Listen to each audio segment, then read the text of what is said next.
What is it important to us? So first of all, the Temple Mount is considered the holiest site in Judaism, although some people like to say that the Kotel HaMaravi, the Western Wall, is. In fact, the only reason why the Western Wall is even important is because it's one of the remaining retaining walls that held up the temple. So if you look over here in our map, just this little section, we're standing right now in this gazebo over here. Okay?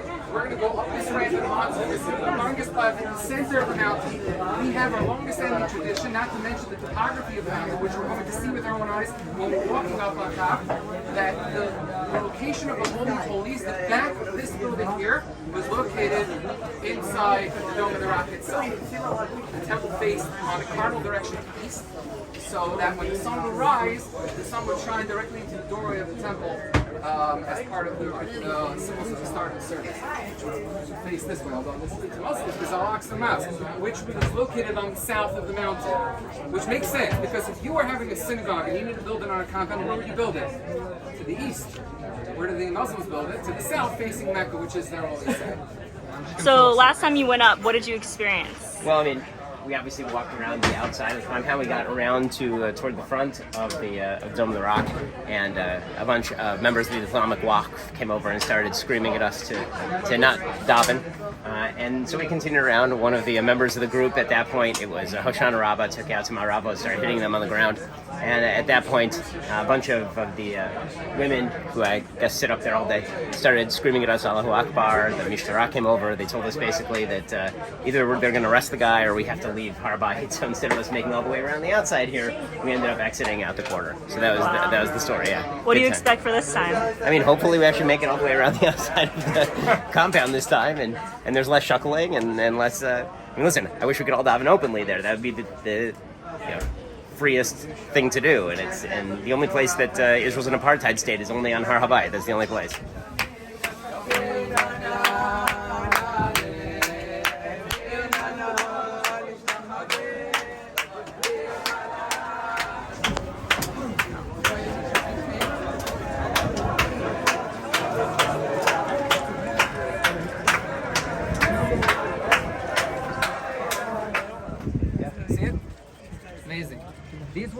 These are all that's left of the building, the Herodian building that was built over here by Herod, known as the Basilica or Portico or Itztaba. If you go with Lashon Mishnah, so over here we're standing on Har Habayit in Kudash, which is still Har Habayit. It still doesn't have the Arabs used to break, and they break the same one over and over and over again because they're smart, but exactly they want to break all of it, but they want to make a point. So whenever we come up here and there's a riot, that's the ones that they break. Only that one. That walkway down there leads to the underground mosque, but it also goes through this tunnel that originally was built by Herod, and eventually leads out to those walls that are closed in. The other staircase is in that gazebo. The Dome of the Rock, where the Kodesh HaKadoshim was. You can still see some of the pillar heads. You'll see them covered all around there. These things belong in museums. Instead, they're sure not here, and left for people to smash and throw at us whenever they see their fancy. I mentioned the bedrock of the mountain, something flood. He sent out the Yonah to look for dry land, and the Yonah came back because all he saw was the peaks of the mountain. One of the locations it says he saw was the Even Shatia. So that's how we know. 1995.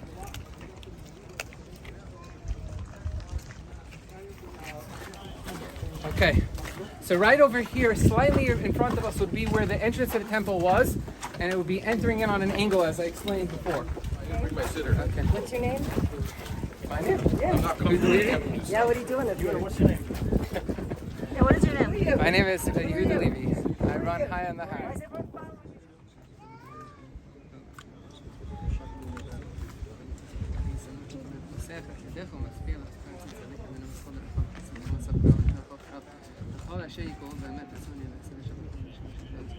תהילת אדוני דף י"ג ואחר בשם כוסר לרם ואנחנו מברכים את עבדרם הללויה יתקדש מהבא ועמדי וחותם ומלאכותה וכן יכולים בכל מבחן כל ישראל בעגלה וזנגרי ואמרו אמן יש שמו הגדול מבורך הרמה מבורך ולאום ומייד ושפח ויצרות את הסך דרת אצלל שמת יקושו ויזכו אילם כל כחתה שעתה תשתחתה ונחמת האדם מרן בעלמה ואמרו אמן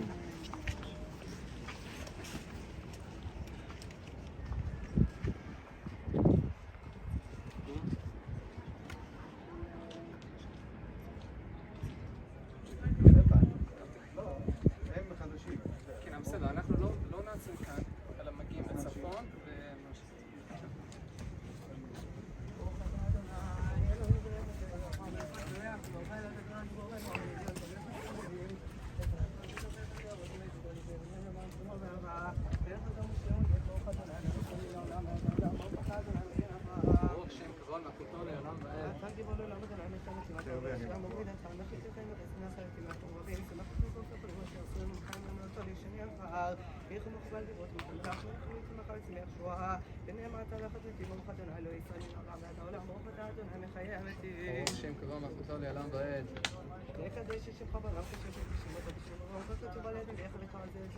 קדוש, קדוש, קדוש, אדוני צבאות, קדוש, קדוש, אדוני צבאות, כבודו למקום ומאור. כבוד אדוני ממקומו, קודשך כתוב לאמור. So behind me, you'll see a member of the Jordanian Waqf. They are identifiable by the patch that they wear on their khaki shirts.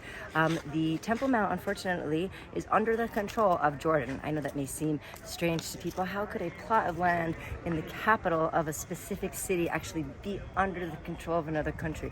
But that's the situation. At the end of the war, Israel gave the top of the mount over control over it to Muslims and Muslim prayer, overseen by Jordan, and underneath the bottom, the Western Wall Hotel complex and all the stuff that's underneath that you may have visited on your trip to Israel is where the Jews are. Jews are thus not permitted to pray here on the mount, and these guys are the overseers of that. Of course. And while we have Israeli security, they're still here? We have Israeli security too. So, it's always interesting. Like most of the Middle East, it's an interesting place, right? There's interactions between the Jewish and Jordanian security officials up here.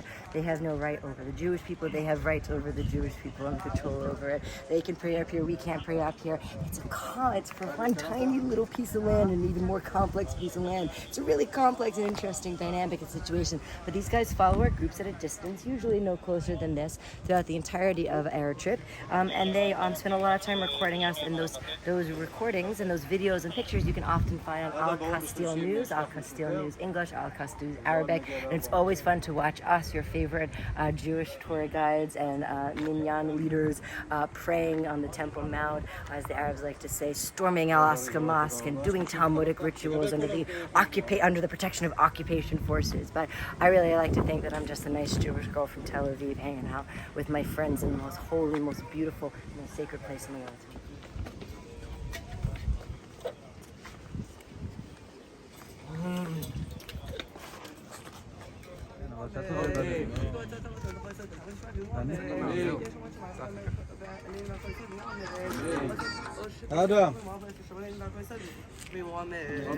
We're standing over here. At the top you can see that staircase where that person's standing over there right in front of us. We see the archway, which is where the gate of the there once stood. Here we face towards God. This would be the standard location where people would pray. For most of our time in Galut, when we were in exile and we weren't able On The Har, people would stand on the eastern side facing. These are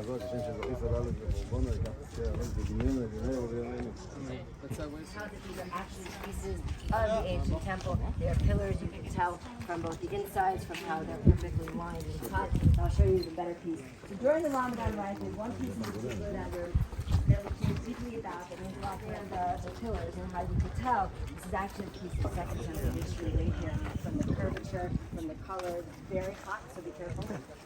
This is actually a piece of one of the pillars. Remember, this unique color was used in the creation of the second temple. Yep. And this is a piece of this went missing during the Ramadan riots. I was a wreck. I was crying for days. I was so sad. I know it's just a rock. But one day, about a week after the Ramadan riots ended, as we were coming back and returning and coming back to our as we were coming back here and we were returning to our home and returning to our regular casino, the piece right here, kids sleeping here, the benches that are along here. We were returning one day, Rabbi Levi called me about a week later, he's like, I found this one to find, so I found your rock. I said, oh my God, praise Hashem. Put it aside for me. There's more pieces over there, and all the way back there, if you look, there is a huge actual piece of a pillar, the top of a pillar, that they took down, destroyed, and tried to smash, but it didn't break. It sits there. We have the gates of mercy to our left, down over here. There are a bunch of tarps. You can see sticking out of the tarp some wood. These pieces of this wood have been carbon dated to the 9th century BC. The sad thing about that pile is that pile was 3 times as big before the Ramadan. Came into the Lion's Gate, and they came out rushing up here, up onto the dome, and captured the Temple Mount, which basically is out of sight, which is incredible to think that if you imagine this was Mecca, how that would go down. Now walking on the northern side, of the Temple Mount over here. We're walking alongside this path, right? This is where the gate came out. We're walking alongside this path. All of this was extra. If you remember, I told you that the original Temple Mount was 500 cubits of 500 cubits. So why, when Herod expanded it, did he just expand it where he wanted to? Well, one thing that Herod did not like about the Beit HaMikdash was that it was not centered. As the Mishnah tells us, it tells us very clearly how much space there was between the Azara and the Azat Nashim, etc. But it does not tell us how many. It does not tell us how much space there were between the walls of the temple and the walls of the Temple Mount, because the temple was on an angle. This is the part that I wanted you to see. לא, מה פתאום? צוריה לא מה? כולנו. Let's go. Come on, let's go. שאדי.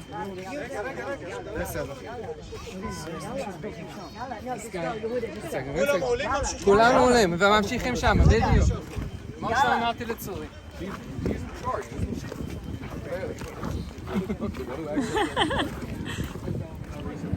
Well, it's from the 60s. It looks a lot closer, actually. Please don't allow us to go past this in here, but just take a look over here. Come up close as you can. You can take a look at what we're looking at over here.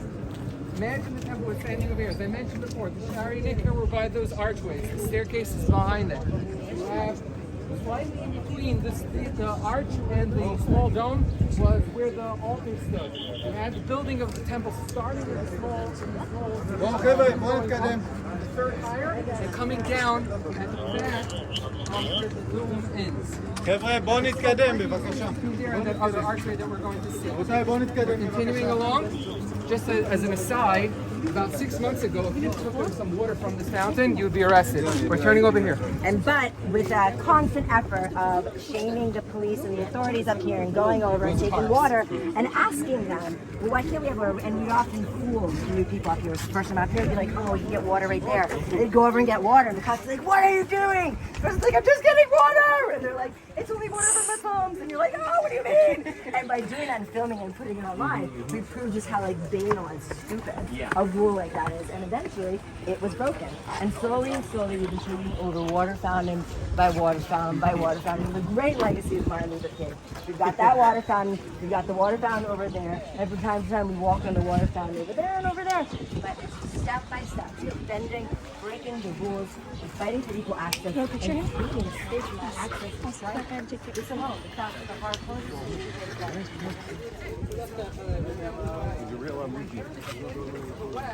We actually covered the valley so that when one stands at the western wall today, they're actually standing on the other slope of the mountain, on the side of the mountain. All right, so you're going to go up to the first step over here, and then we're going to hear Kaddish from David.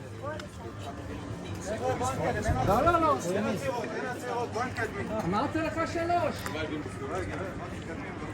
דקה וחצי כן? דקה.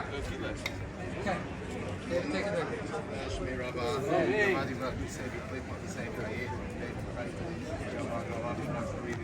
אמן, יש שמוע גדול ומואף, עולם שמח ומאח.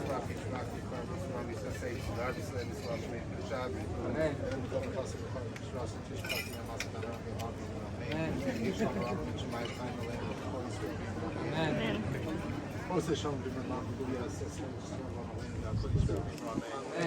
want to show over here something very fascinating. Over here we have two different types of stone. We have limestone and we have marble. You can reach down and feel the difference between them. No, you could, Ben. Please. Feel the difference. You see the difference between them. The marble is cool to the touch. Why is that important? Because in the Azara, inside the Beit HaMikdash, the floor was covered in marble. When you had to wear in the Azara, you were not allowed to wear any shoes at all. You had to be completely barefoot. So therefore, if you had to stand on this type of stone in the middle of the heat, burn your feet. That might have been from the Azara itself, and you can definitely feel the difference between them. It's unbelievable that they've been able to do so much hard work to open it up over here and make sure that people can even dive in a little bit. It's an incredible thing. and you can see the sort of bigotry that's faced simply for walking up here and davening a little bit. And thanks to these guys for doing all the hard work day by day to expand the access to people who have an original claim to the site. Amazing, thank you. There were 4 main entrances to Beit Hamikdash during the Rodian times. There was the Robinson's Arch, which I'm going to show you guys after we head out. This is known as, if you ever go to the Kotel tunnels,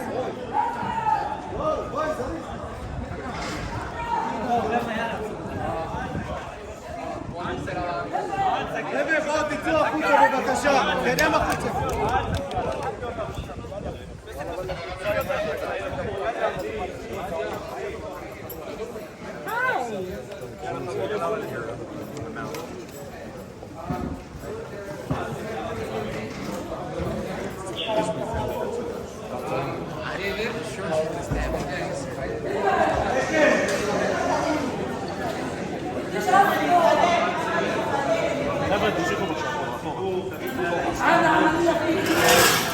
תמשיכו בבקשה. בואו חבר'ה, בואו תעשו פה כאן.